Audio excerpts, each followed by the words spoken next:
Nazi número 1, Hermann Göring.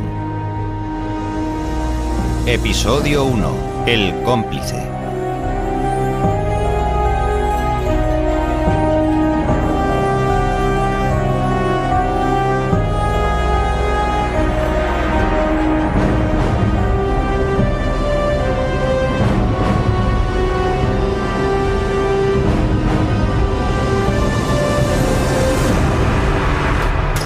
El principal cómplice de Hitler tenía una pasión secreta. Las películas de su colección privada, que durante mucho tiempo se creyeron perdidas, nos revelan cómo se veía a sí mismo. En su cine privado, Hermann Göring era el director y la estrella de la función. Estas películas caseras nos permiten conocer un poco mejor el mundo de la mano derecha de Hitler. Göring no mantuvo un diario y apenas se conservan documentos personales suyos. Su personalidad continúa siendo un misterio, pero estas escenas arrojan nueva luz sobre el personaje más peculiar del Tercer Reich.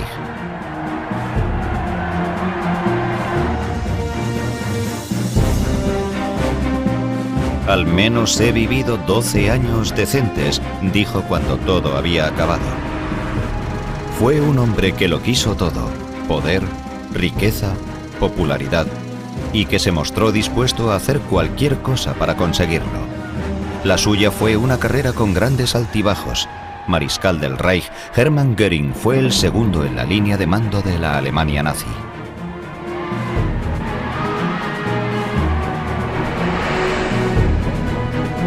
Karinhol, una casa de campo situada no muy lejos de Berlín, es un símbolo de su meteórico ascenso. Era un pabellón de caza que fue transformado en un palacio por un hombre cuya influencia sobre el gobierno y la sociedad alemanes no tuvieron parangón. Este es el aspecto que debería tener Karinhol en el año 1953 según los planes de Göring. Pero nada de esto ha sobrevivido. En estos salones de los que ofrecemos una reconstrucción, Göring celebró su idea de la grandeza imperial, la pompa y la circunstancia, y se benefició del poder más que ninguna otra figura del régimen.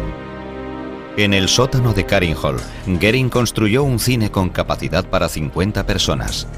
Allí veía las últimas películas alemanas y pases interminables de su tema favorito, él mismo, la apariencia y el efecto de Hermann Göring en la cima de su poder. Aquí le vemos como comandante en jefe de la Luftwaffe en una exhibición de nuevos modelos de aviones para la inminente guerra.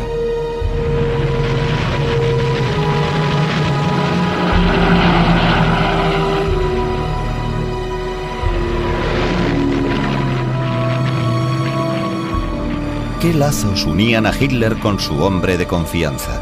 ¿Qué fue lo que les unió cuando se conocieron? ¿Compartían los mismos objetivos? ¿En qué discrepaban? Estas imágenes de mayo de 1938 fueron tomadas en el cenit de la alianza entre Hitler y Göring. La invasión de Austria, que convirtió a este país en una parte más de Alemania, fue un pequeño paso hacia la germanización de Europa concebida por Hitler. Pocos meses más tarde, ese plan condujo directamente a la guerra. ¿Era también ese el plan de Göring? ¿Hasta qué punto estuvo implicado en la guerra y en la política racista de los nazis? Göring era popular entre los alemanes y, a diferencia de muchos otros jerarcas nazis, se mostró como un ser humano que también tenía sus debilidades, como su afición por los disfraces y el histrionismo. Aquí le vemos como maestro cazador del Reich.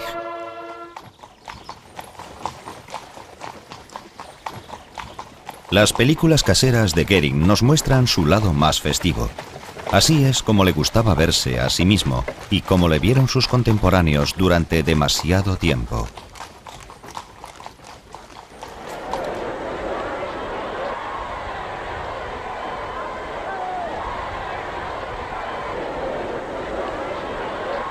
Pero ¿hasta qué punto son estas imágenes un reflejo de la realidad?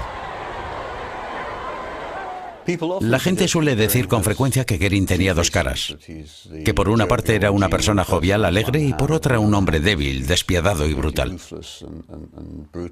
Pero yo no considero que eso signifique que tuviera dos caras. Yo lo veo todo como parte de una sola personalidad. Era una persona campechana y extrovertida, también brutal y despiadada, y sabía lo que quería. Era ambicioso e inteligente. Con seguridad casi el más inteligente de los jerarcas del nacionalsocialismo.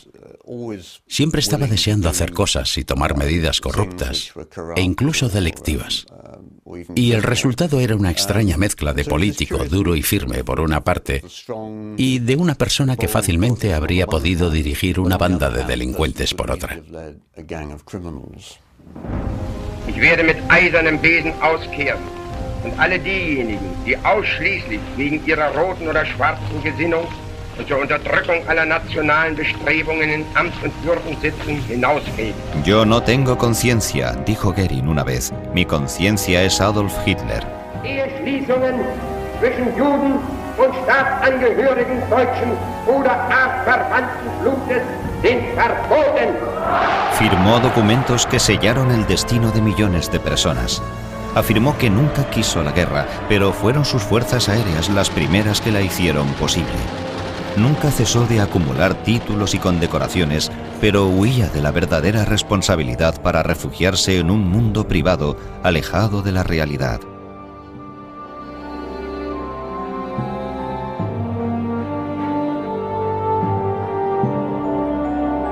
Hizo grandes promesas que no pudo cumplir, como la de enviar refuerzos a las tropas alemanas rodeadas por el Ejército Rojo en Stalingrado.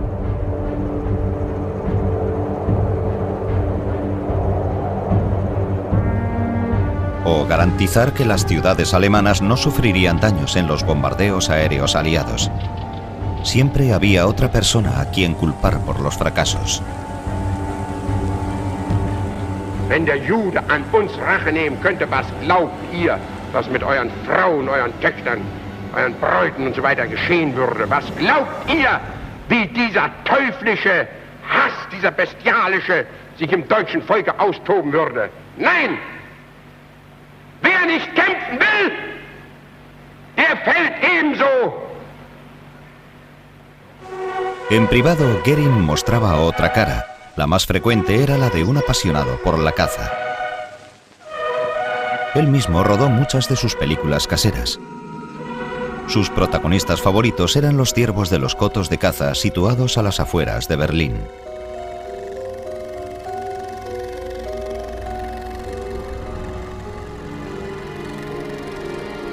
Estas imágenes tomadas durante la guerra nos indican que Goering estaba más interesado en sus posesiones, como su yate Karin I, bautizado así en honor a su primera mujer, que en un combate aéreo o en la industria armamentística.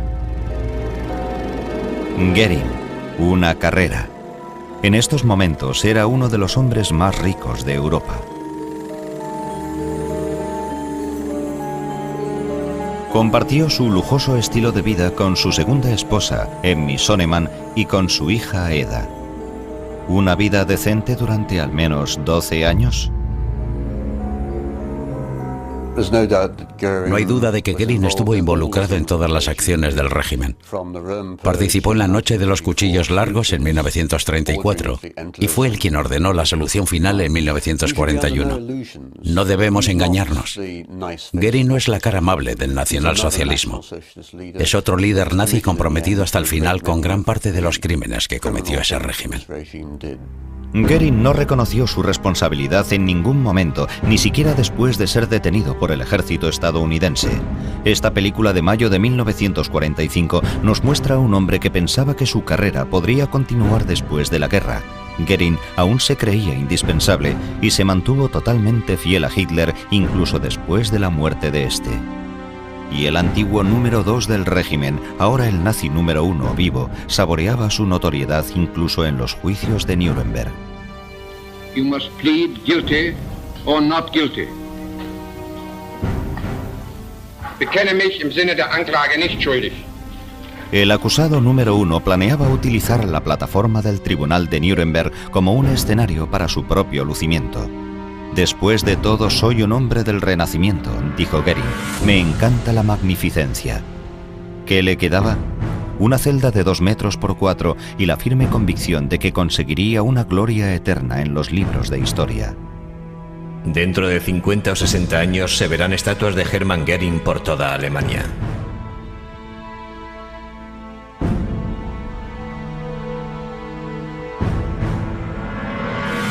Finalmente se suicidó. Y esta es la cápsula vacía que tenía en la mano cuando murió. En su boca se encontraron fragmentos de cristal de la cápsula rota. Incluso nos dejó una nota sarcástica, en la que decía que aunque le hubiéramos encontrado esta cápsula, guardaba otra en su tarro de crema para la piel. La buscamos y lo cierto es que estaba allí. Estas películas llevaban desaparecidas 6 décadas. En ellas también aparece Goering con su hermana Paula. Quien quiera entender a mi hermano debe ir al castillo de Weldenstein, donde pasó una infancia idílica leyendo mitos medievales y jugando a ser un caballero día tras día. Allí se hará una idea de quién era de verdad.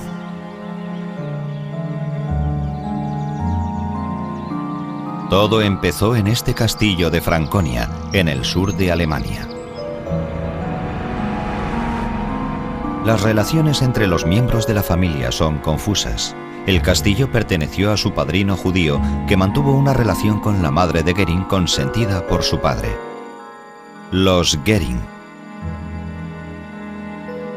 Su hermano Albert, que aparece aquí a la izquierda, también desempeñó un papel importante en la carrera de Goering. Hermann fue un niño difícil y testarudo. Su madre dijo de él: se convertirá en un gran hombre o en un gran delincuente. En su castillo del siglo XI, Hermann revivía las aventuras de caballeros de brillantes armaduras. En Weldenstein empezó a desarrollar una de sus aficiones favoritas, los disfraces. Vestido como un húsar imperial, Goering se imaginaba a sí mismo conduciendo a sus tropas hacia la batalla, y cuando jugaba con sus soldaditos de plomo, utilizaba espejos. Eso me permite tener el mayor ejército del mundo. Si alguna vez hay una guerra, honraré el nombre de los Goering. Al estallar la Guerra Mundial de 1914, Goering fue enviado directamente al frente. Pero cuando el avance alemán empezó a perder fuerza, Goering pidió la baja por enfermedad. El teniente Hermann Goering, con 22 años, vio la oportunidad para distinguirse formando parte de los aviadores prusianos, la más reciente unidad de élite del Kaiser. Como muchos otros, Goering quería convertirse en un héroe de guerra. Aseguró haber derribado 22 aviones enemigos, aunque sus compañeros siempre creyeron que no fueron tantos. Aún así, recibió la mayor distinción concedida por Prusia, pour le mérite, la Blue Max.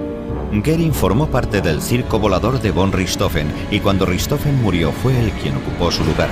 Tras la derrota de Alemania en noviembre de 1918, el mundo de Goering se derrumbó. Los aviones se convirtieron en chatarra y su unidad quedó desmantelada. Goering y sus compañeros aviadores se quedaron sin trabajo y sin futuro. No les quedaba más que la desesperada esperanza de que volvería a llegar su momento y de que algún día su país volvería a necesitarles. Goering probó suerte en Suecia. El Tratado de Versalles impedía que Alemania tuviera fuerzas aéreas, pero Goering quería seguir volando. El héroe de guerra se ganó la vida repartiendo el correo en avión, vendiendo paracaídas y pilotando un aerotaxi. Cambiaba de trabajo frecuentemente. Un día aterrizó delante de la casa de campo del conde Erik von Rosen, un explorador sueco, y tuvo un encuentro que cambiaría su vida para siempre.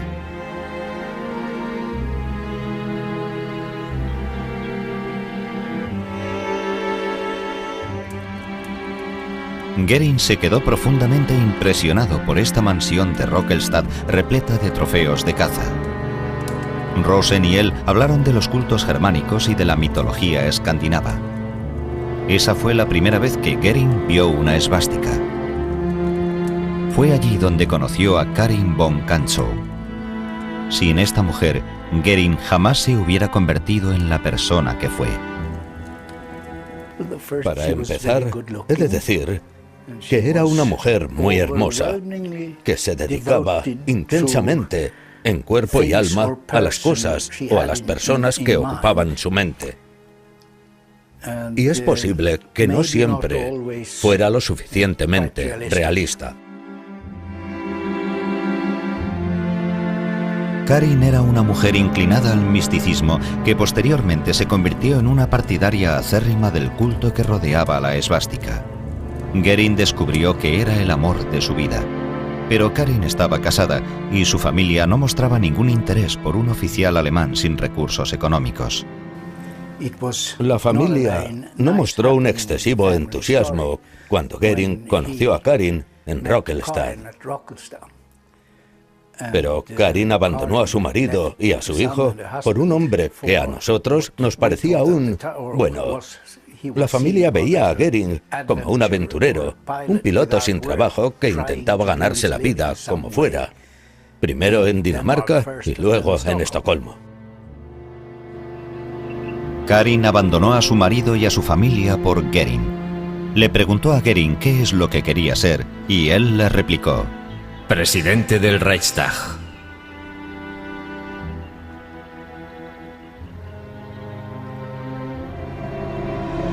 La pareja abandonó Suecia y se trasladó a Múnich, donde Goering conocería a otra persona que tendría una importancia capital en su vida.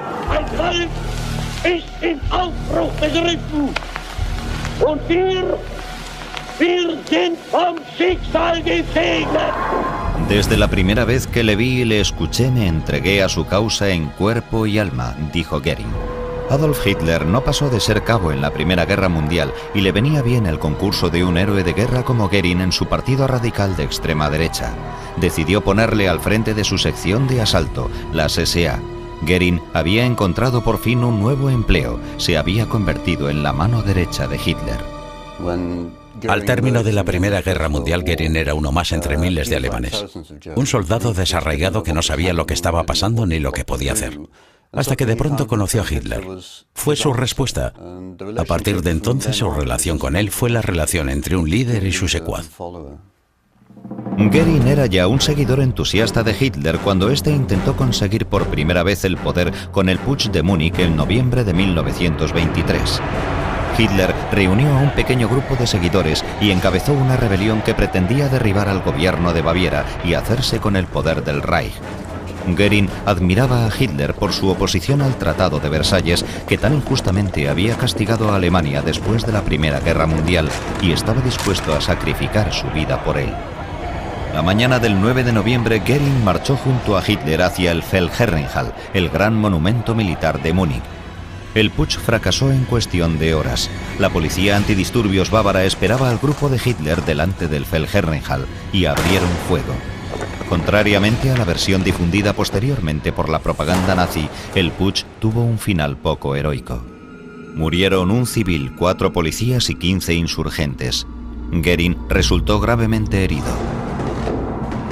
Sus hombres le llevaron a un médico que se negó a tratar a un partidario de Hitler.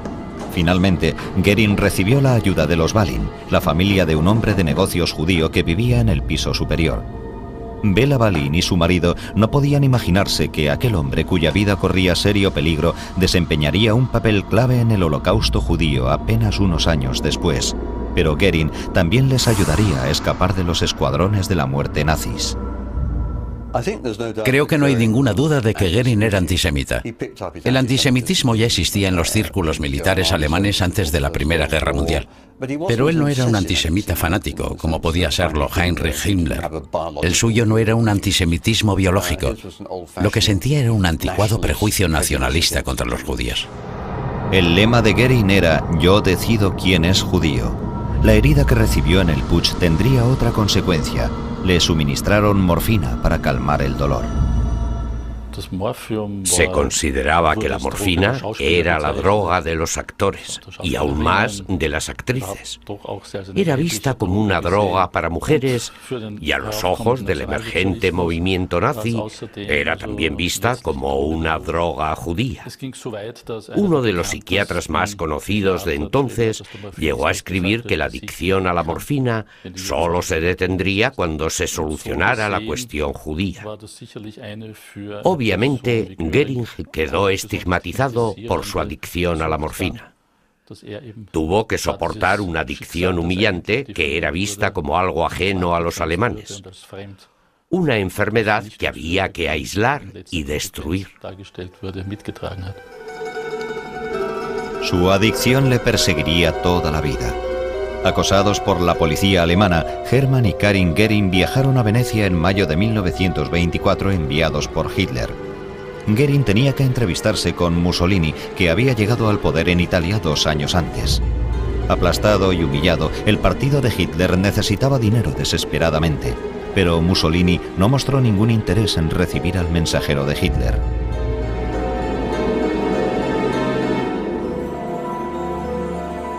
Göring necesitaba entre 4 y 5 inyecciones de morfina al día para enfrentarse a la realidad. Su misión en Venecia fracasó. Con la salud y las finanzas quebrantadas y sin ninguna perspectiva de futuro, los Göring volvieron a Suecia. La familia de Karin fue su único apoyo. La droga ya estaba comenzando a pasarle factura. El tratamiento de desintoxicación en un hospital mental le provocó estallidos de violencia y tuvieron que ponerle una camisa de fuerza. Según los médicos, Göring tenía tendencias suicidas, depresivas y era egocéntrico y antisemita. Era un hombre brutalmente histérico y débil de carácter. Sin embargo, recibió el alta en octubre de 1925 y regresó a Alemania, donde Hitler estaba ya decidido a conseguir el poder por otros medios. Para que su partido resultara más aceptable, volvió a colocar al recuperado héroe de guerra en su antiguo puesto de lugarteniente. Este fue el inicio del fulgurante ascenso de Hermann Göring. La República de Weimar pasaba por unos momentos difíciles y el partido de Hitler decidió aprovechar la oportunidad. La crisis económica mundial, la alta inflación que se vivía en Alemania y el desempleo masivo crearon un miedo terrible al futuro. El Partido Nacional Socialista Alemán del Trabajo era una amenaza mortal para la joven democracia. Göring se convirtió en el comisionado político para la capital del Reich. En esos años se formó un vínculo entre Göring y Hitler que nunca se rompería por completo. Göring deseaba convertirse en una figura política. Creía que había encontrado por fin su vocación. Quería ser uno de los salvadores de Alemania. El pueblo alemán aceptó finalmente al partido de Hitler y eso fue debido en gran medida a los esfuerzos de Göring y su aristocrática esposa Karin, quienes movieron los hilos y establecieron contactos con la alta sociedad. El partido de Hitler se convirtió en el principal grupo político del Reichstag, el Parlamento alemán, y en 1932 Göring se convirtió en el presidente del Parlamento.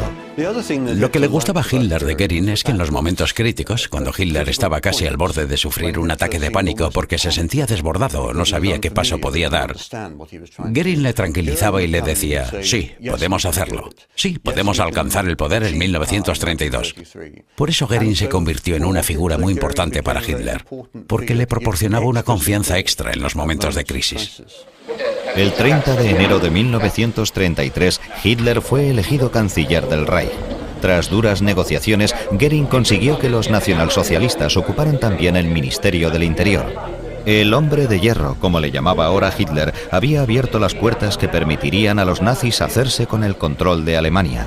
El propio Göring se convertiría en ministro sin cartera. Aunque él personalmente no estuvo implicado en el incendio que asoló al Reichstag unas semanas después, lo utilizó como pretexto para perseguir implacablemente a sus oponentes políticos. Como ministro del Interior de Prusia estaba también al mando de la mayor fuerza policial del país, un factor decisivo que ayudó a los nazis a hacerse con todos los resortes del poder.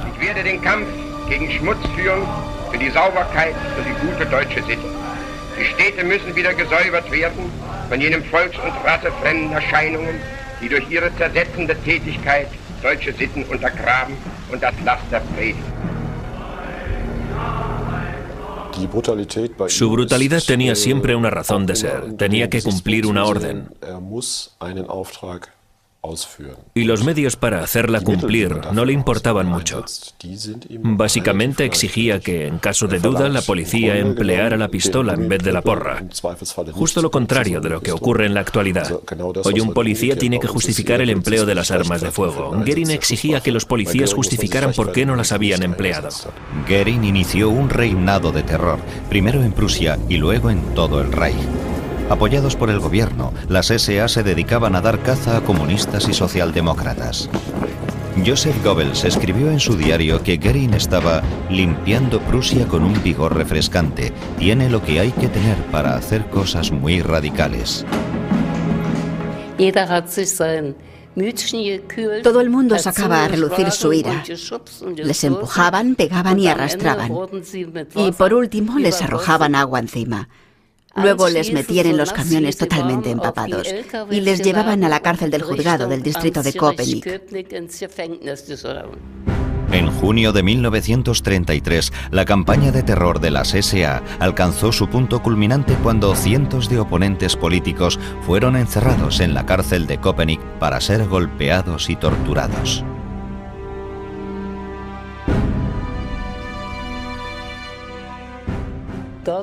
Habían colocado unos catres de madera. Les ataron a los catres y les golpearon por turnos, una y otra vez. El terror estaba en todas partes. La violencia se adueñó de las calles. La ley y el orden habían dejado de existir.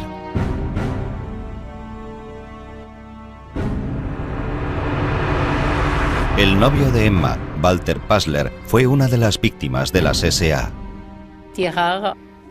Tenían que cortarse el pelo unos a otros y afeitarse una esvástica en el cráneo. Walter tenía el pelo rizado. Más tarde, en casa, le afeitamos la cabeza por completo. En apenas unos meses la oposición fue eliminada. Las ciudades cambiaron. Los comunistas, los socialdemócratas y los sindicalistas habían desaparecido de las calles. Sin rendir cuentas a nadie, las SA establecieron lo que se conoció como campos de concentración no autorizados.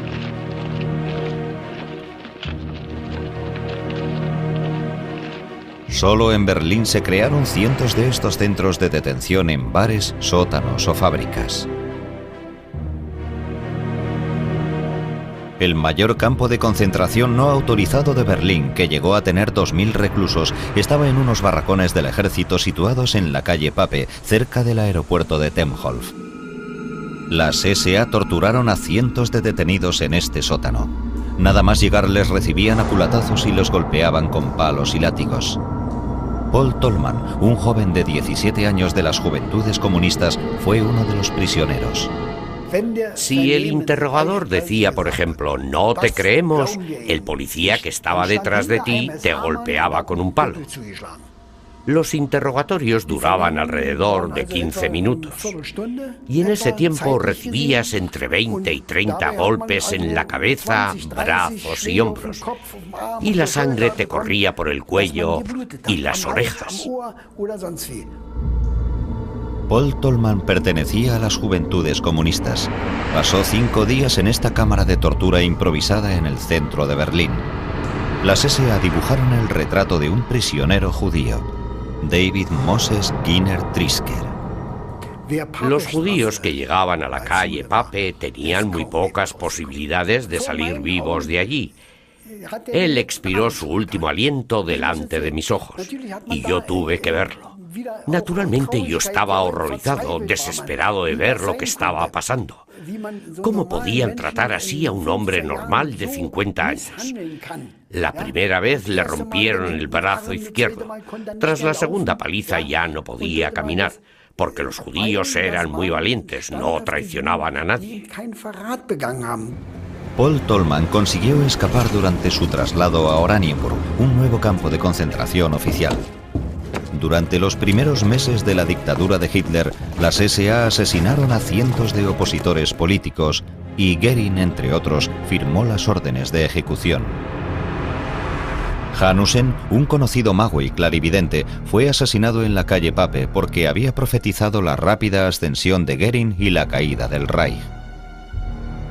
A finales de 1933, Göring cerró los campos de concentración no autorizados, trasladando el terror a los campos de concentración oficiales.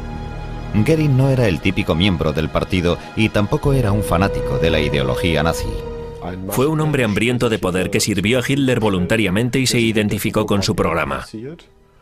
Simpatizaba con el culto germánico y con otras ideas similares, pero no las consideraba verdades absolutas. Le sirvieron como herramienta, pero no como unos principios o una guía en la que basar sus acciones. Para él no fueron más que un instrumento.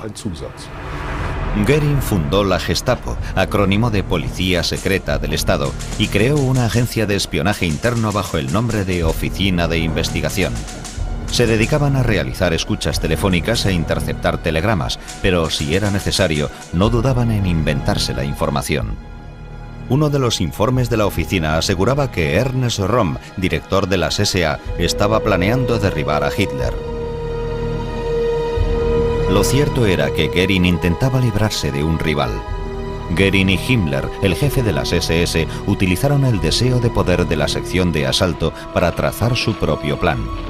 Tras enseñarle unos documentos falsos a Hitler, le urgieron a que acabara con Röhm y sus SA. Göring aprovechó esta oportunidad para saldar una vieja deuda. Cuando Göring era el jefe de las SA, solía tener una lista en la que figuraban sus enemigos políticos. Políticos nazis como Gregor Strasser describieron a Göring como un egocéntrico brutal a quien no le importa nada Alemania, solo quiere ser el centro de atención. Quienes encabezaban la lista de Göring eran los protegidos de su rival, Röhm. Hombres como Karl Ernst, un sádico jefe de las SA que deseaba continuar con el reinado de terror en los campos de concentración no autorizados. La noche en que Göring saldaría su cuenta con sus enemigos políticos sería conocida como la Noche de los Cuchillos Largos. Göring escribió: «Debo tener extremo cuidado con Fritz von Krauser, de las SA, maniobra contra mí». Al ejército le agradó que Göring eliminara a sus rivales de las SA. A cambio, le ayudaron a encubrir su crimen político. Durante la masacre, que tuvo lugar a finales de junio de 1934, asesinaron a 200 hombres, incluidos Röhm y toda su cadena de mando de las SA.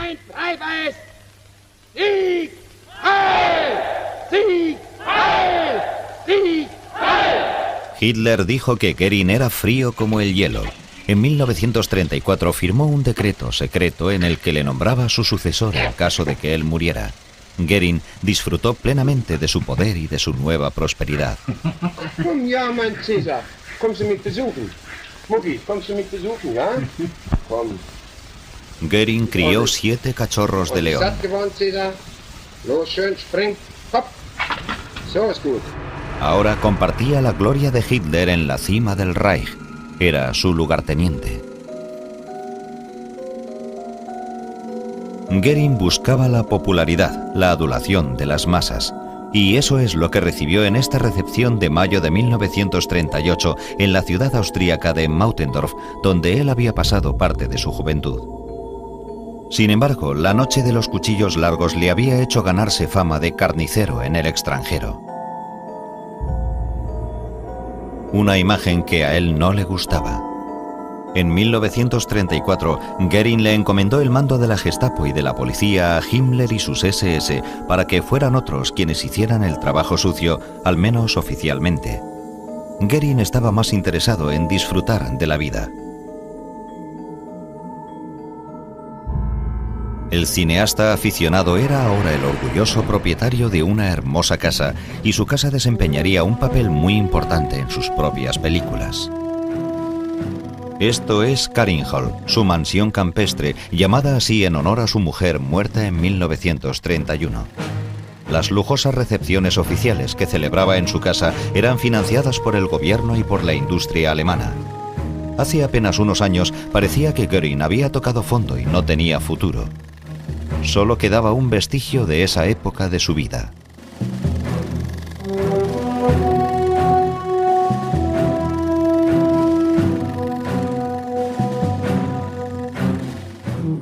Tomaba las drogas por la noche. Se quedaba con los ojos completamente abiertos. Siempre había una enfermera a su disposición en la casa.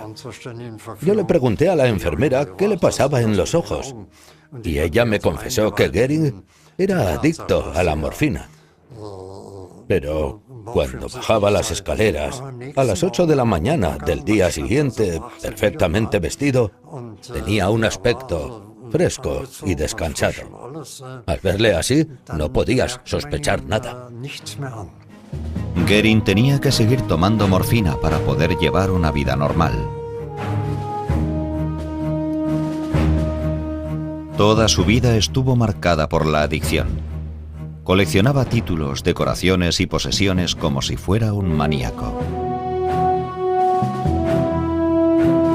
Empezó a coleccionar obras de arte que llegaban de todos los rincones del mundo y hacía ostentación de su riqueza y prosperidad como si fuera un príncipe del Renacimiento. Él lo consideraba una simple expresión legítima de su poder. Él lo consideraba algo que le definía como un gran líder político. Si no poseías todas esas cosas no eras importante, pero si las poseías y las exhibías, esa exhibición te servía para demostrar tu fuerza política. Pascua en Carinhall. Goering seguía en contacto con la familia de su difunta esposa. En esta película vemos a la familia von Kantzow realizando una visita a Carinhall. Instrucciones para la caza del huevo de Pascua.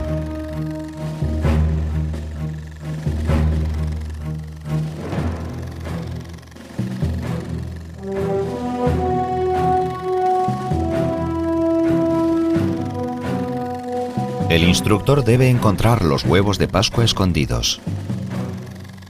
El antiguo piloto sin recursos se había convertido en uno de los hombres más poderosos de Europa y la familia que le había recibido con frialdad disfrutaba ahora con su compañía. Había una nueva mujer a su lado. Goering le pidió por escrito: ¿te gustaría casarte conmigo en Pascua? El Führer será nuestro padrino de boda. Emmy Sonnemann, una actriz de Hamburgo, se convirtió en la primera dama del imperio nazi. El novelista Klaus Mann le escribió una irónica carta a la novia desde el exilio. Cielos, qué carrera la de la primera dama, por no hablar de los invitados a tu boda, todos los viejos compañeros de armas que tu flamante marido no ha asesinado todavía. 10 de abril de 1935, una boda de ensueño al estilo nazi. Mientras la Luftwaffe se exhibía en el aire, las ejecuciones continuaban en las cárceles. Sally Epstein fue acusado de conspiración en el asesinato del líder de las SA, George Gessel. Goering se negó a indultarle. Epstein fue decapitado el día que se casó Goering. A partir de ahora, Goering sería la cara popular y agradable del Tercer Reich. Pero quienes se negaban a saludarle, que es lo que hicieron dos sacerdotes, Sulch y Siliken, en el jardín de un monasterio, eran enviados a un campo de concentración. En público, Goering ocultaba su brutal personalidad detrás de una afabilidad campechana. Mientras Hitler era adorado como un Führer distante, Goering era considerado un hombre del pueblo. Uno de los secretos del éxito político de Goering fue su sociabilidad. Sabía llegar a la gente. Tenía sentido del humor. Permitía que se hicieran chistes a su costa y le hacían gracia. En ese sentido era un ser humano muy obvio. Tenía vicios humanos y se permitía sus caprichos. Era un hombre grande, grueso y se reía de su tamaño y de su aspecto. La gente le consideraba un hombre simpático. Muchos de los jerarcas nazis eran violentos, coléricos. Goering era el único nazi que podía gustarte como figura política, siempre que dejaras de lado todos los aspectos brutales de su personalidad. Cuando ardieron las sinagogas en el año 1938, Goering ordenó cínicamente que los judíos pagaran los daños y pagaron una retribución de 1.000 millones de marcos alemanes. Estos decretos fueron emitidos en el Ministerio de la Aviación del Reich, ubicado en una magnífica nueva sede en el centro de Berlín. El hombre responsable de este ministerio también ordenó que los emigrantes judíos debían obligatoriamente dejar todas sus posesiones en Alemania mientras él se vestía de Santa Claus.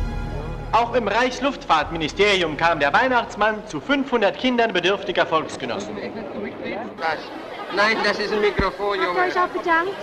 Das ist ein Mikrofon, damit hast du Gott sei Dank noch nichts zu tun. So, ich habe versucht, mit dem Weihnachtsmann zu reden, dass jeder von euch vielleicht das bekommt, was er sich gewünscht hat. Nehmt nun die Gaben, freut euch daran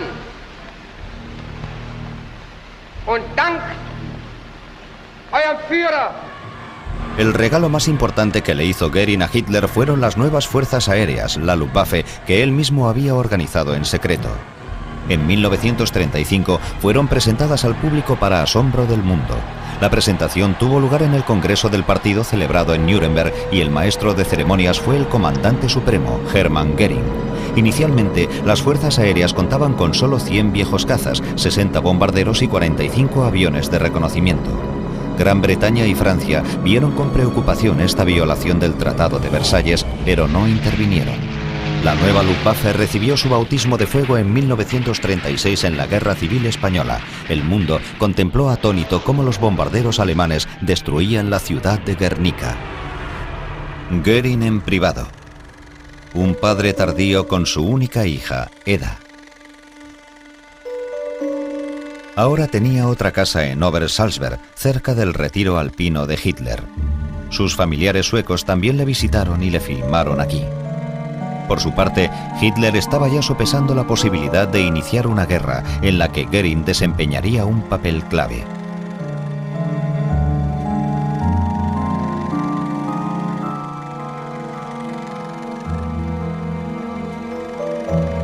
Una criatura tímida huyendo de las cámaras.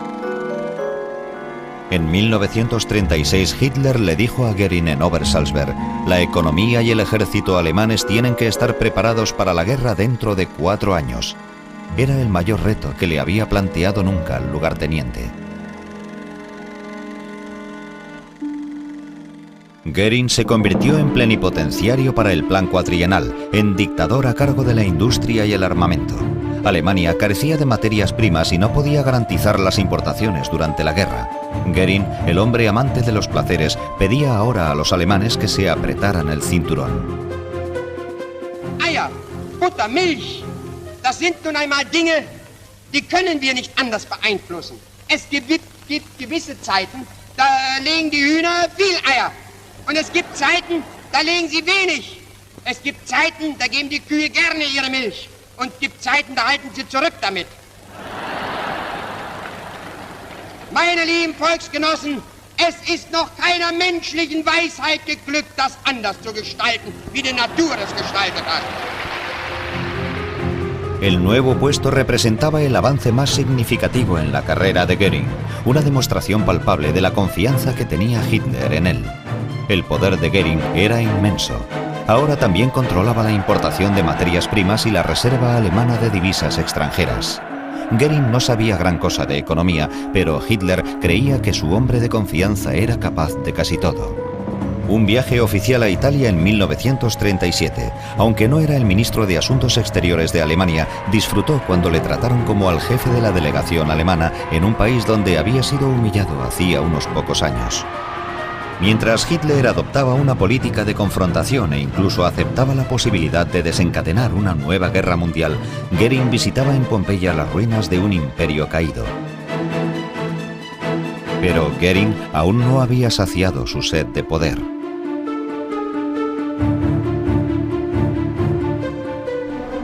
Y continuaba alimentando su gran pasión. La televisión nazi emitió un reportaje sobre la Exposición Internacional de Caza de 1937, celebrada en Berlín.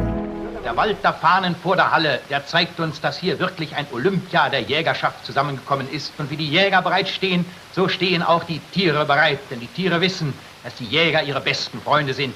Die beiden herrlichen Jagdfalken hier, das sind keine Falken, das sind Adler, Steinadler aus Finnland.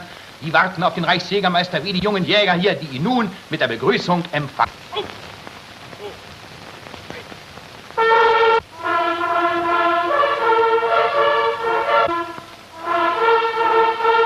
El maestro cazador del Reich afirmaba: quien tortura a un animal viola la sensibilidad del pueblo. Las leyes de caza que él promulgó siguen vigentes hoy en día.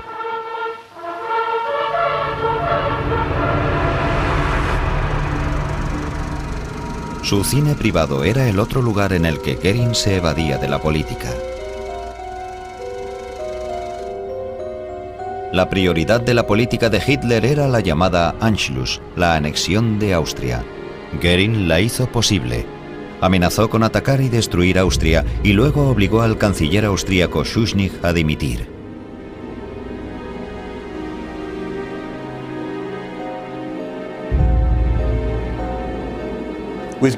Con Goering a su lado, Hitler empezó a sentir que podía hacer cualquier cosa que se le antojara. Por ejemplo, sentía que podía anexionarse a Austria, porque Goering estaba allí y Goering lo arreglaría todo. Más tarde, Hitler dijo que no había nadie mejor que Goering. Afirmó: Goering es frío como el hielo en situaciones de crisis. Y creo que ese es un aspecto importante de las relaciones entre ambos. La anexión de Austria marcó el punto culminante de su sociedad. Goering estaba satisfecho, pero Hitler lo consideraba el primer paso hacia una Europa unificada bajo su mando.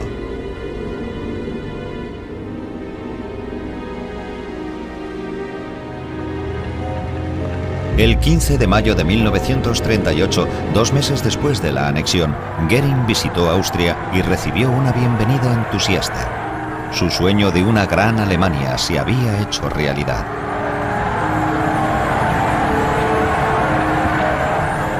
Una de sus primeras paradas fue en Mautendorf, a las afueras de Salzburgo, un viaje hacia su propio pasado. Él había jugado en ese castillo cuando era niño.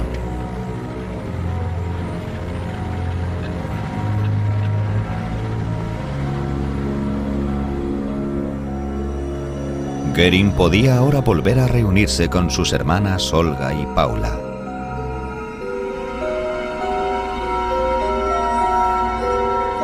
Ambas estaban casadas con sendos abogados austríacos que habían facilitado los contactos secretos entre Goering y los nazis austríacos después de que su partido hubiera sido declarado ilegal.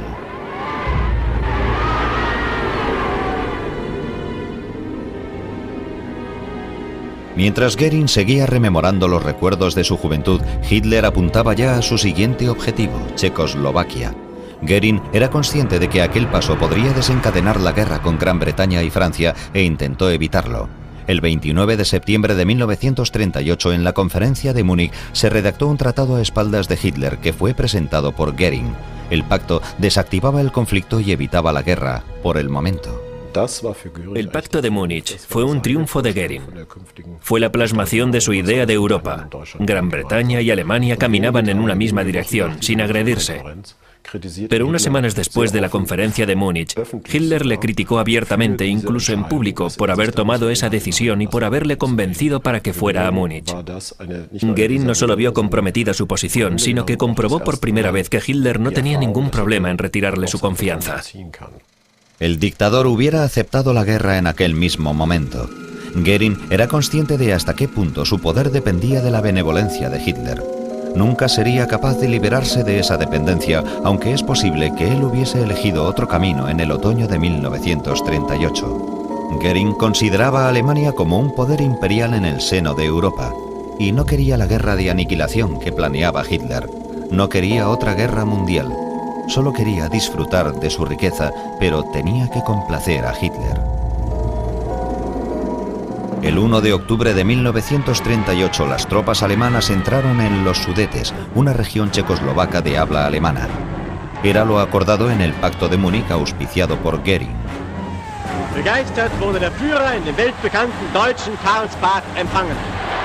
Pero no eran estas guerras incruentas las que tenía Hitler en mente.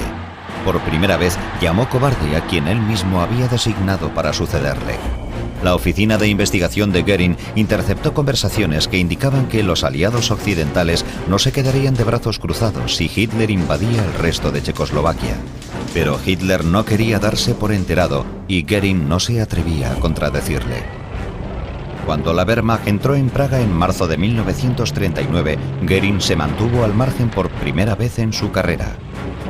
Contrariamente a las predicciones de su oficina, ni Francia ni Gran Bretaña movieron ficha. Y Hitler había encontrado unos cómplices menos escrupulosos, las SS. Goering se vio obligado a tomarse unas vacaciones en San Remo. Hitler le había ordenado que volviera a Italia para evitar levantar sospechas. Goering sabía que Hitler les estaba metiendo de lleno en una nueva guerra mundial. Una guerra que Alemania estaba condenada a perder, pero tenía miedo de decírselo claramente.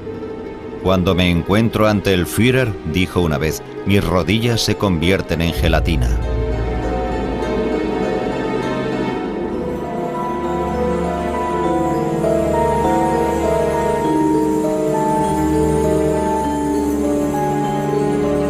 Goering evitó entrar en conflicto con Hitler y se retiró a su vida privada. Carinhall, sus posesiones, la vida de un hombre del Renacimiento. Él no quería perder todo eso, pero también sabía que llegaría la guerra. Y cuando llegó, siguió incondicionalmente al Führer.